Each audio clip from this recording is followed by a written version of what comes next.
Hey everyone, John Lorden here with the miniScratch update that we've been waiting for. It seems like we've been waiting too long for this one. We finally have autopsy results on the Kenneka Jenkins case. Before we get into those, I just wanted to mention I've been keeping tabs on this case and seeing what her family's been going through. There was some arguments that happened between her mother and some people that were organizing the protests. Apparently there were some strange things happening with money that was being collected at the protests, where the protest organizers were keeping a portion of it and then saying that it was being used for transportation for some of the protesters to get there. Her mom eventually called off the protests, said she didn't want them happening anymore. And then, if I recall correctly, I think just about last week or so, her mom kind of showed back up with a group, a bit of a smaller group, and continued protesting a little bit here and there. So that's kind of what's going on around the hotel. We're going to learn today that there's some other legal issues heading their way as well. But before we get into all that, let's take a look at the autopsy results, what we've been waiting for. Do we finally have a reasonable explanation of what happened to Kanika on that night? Starting at ChicagoTribune.com, actually, both of the sources we're looking at today are from Chicago Tribune, who's been doing a very good job covering this story.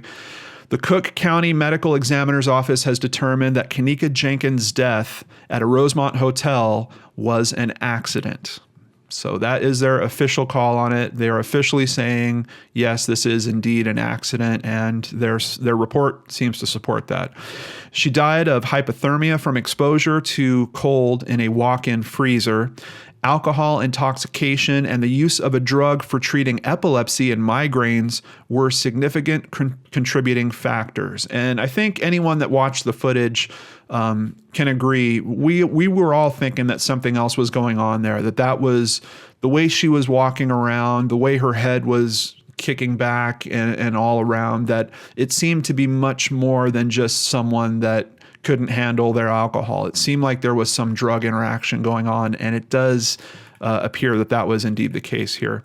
Comprehensive toxicology tests were conducted for hundreds of drugs of abuse, and I think that's why the toxicology results took longer than they were initially expecting. They were testing every kind of drug that they can imagine, and then once you started having this kind of conspiracy theory angle about, date rape or something like that, then they had a whole bunch of other drugs that they had to test for as well.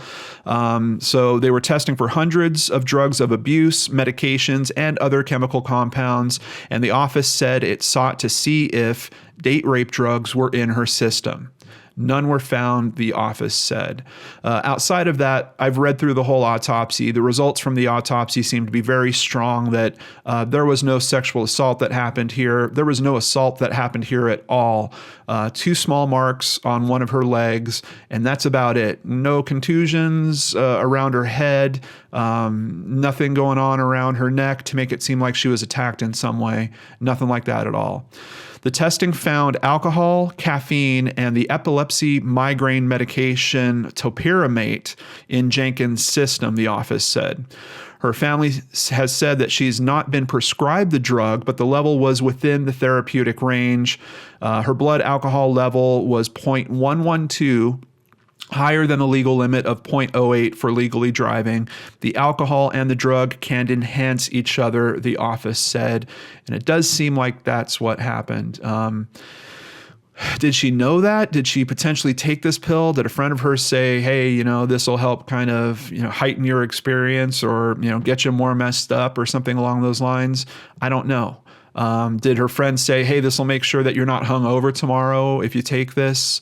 I'm not sure. Is this something that she was regularly taking? Obviously, it wasn't prescribed to her, but I did see that one other potential use for this drug is to lose weight. Was it something that she was trying to do or taking to try to do that? We really don't know. None of those questions have been answered by this information. The cooler and freezer were both outfitted with external handles that must be pulled to open, the office said. The inside of the freezer door was equipped with a circular release mechanism, the office said. No talk about this button that we heard about in early reports and that this button might be failing in terms of letting her out, but we do get another interesting piece of info here. Rosemont police told the medical examiner's staff that the light inside the freezer was not on when Jenkins was found.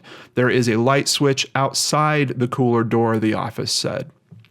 Now, knowing that she was already impaired, I mean, we saw the footage. She was having trouble just walking down a hallway.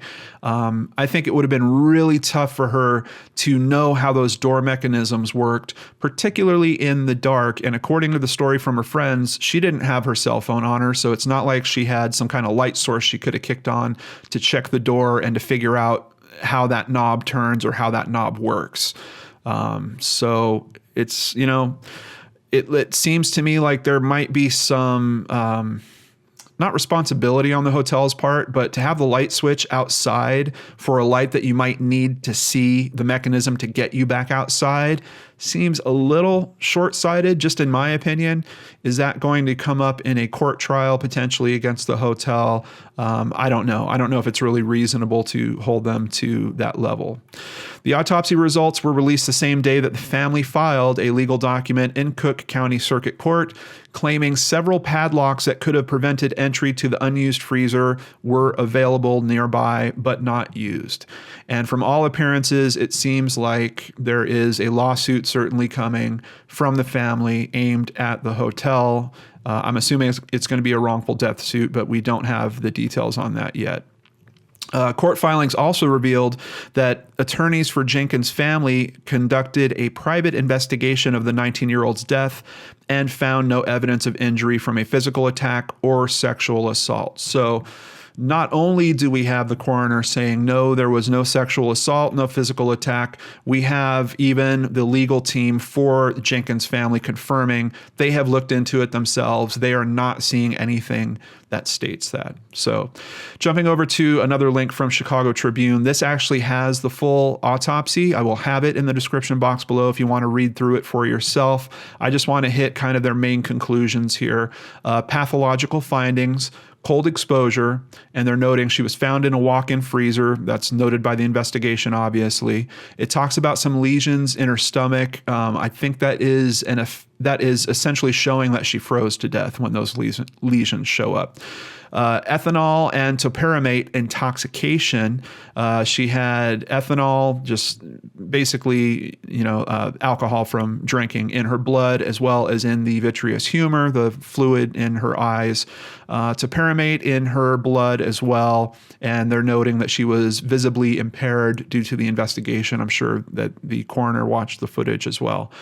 Superficial blunt force injuries. So here are the only injuries noted to her. An abrasion on her right ankle. And I don't remember the exact sizes on it, but we're talking relatively small.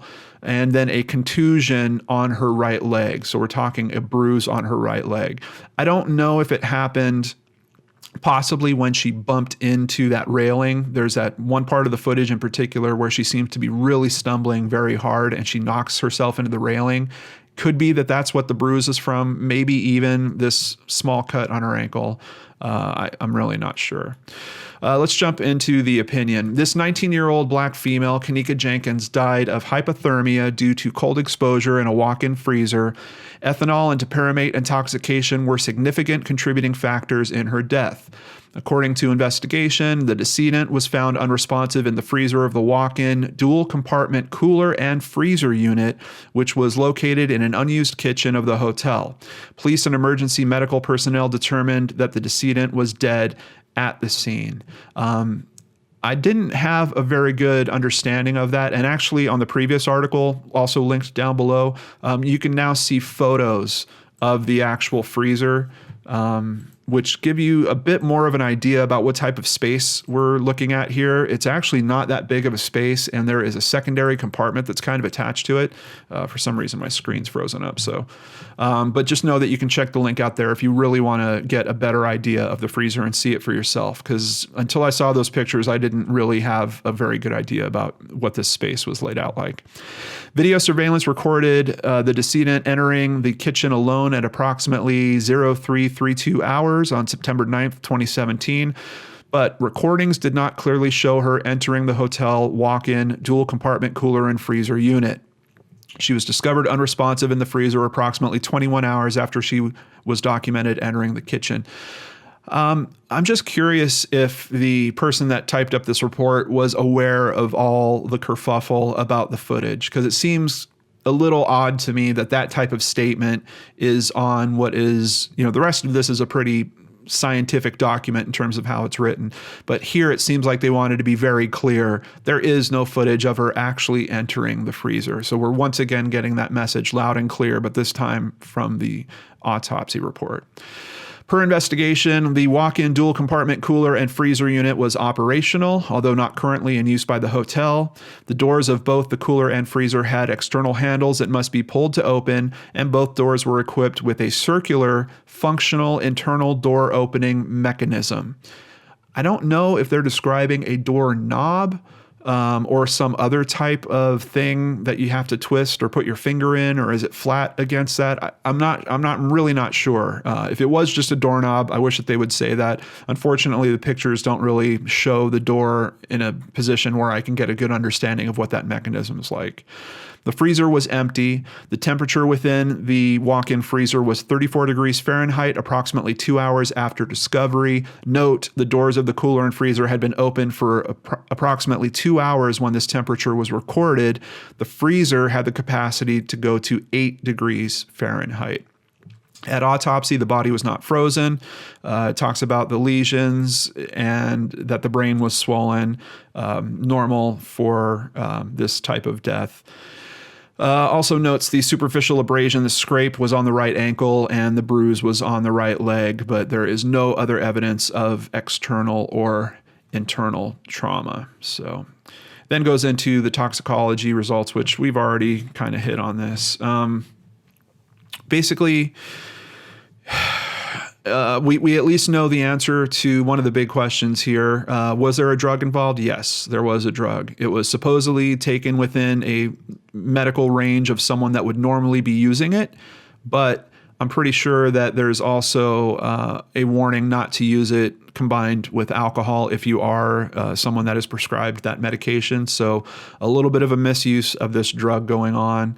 But it does seem pretty clear from this report and from even the legal team's own investigation, no sexual attack here, no trauma to really support anything else. Even my potential theory that maybe there was some type of slip and fall to happen inside the freezer, that doesn't hold up. There's no bruising around her head. There was no issue with her neck or her thyroid bone or any of that to suggest that she was hurt in that kind of way.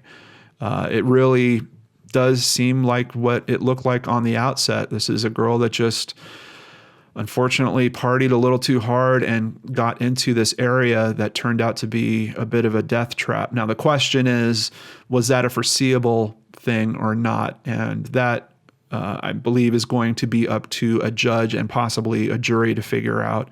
I'm pretty sure that we're going to see some legal proceedings kicking off of this case, but it's still a terrible story. I hate that that she doesn't get to learn from this lesson. That is the thing that really, really bothers me the most. But hopefully by talking about this, by people talking about this story and sharing it, other people might learn from this lesson and maybe be a bit safer in what they do in their lives. So thank you so much for hanging out with me on this update, and I will, of course, keep tabs on this case, especially as it moves through any type of legal process. And thank you to all the brain scratchers that have been keeping me updated by sending me regular updates on this. I really appreciate that as well. Take care, everyone, and I'll see you back here on the Lord and Arts channel.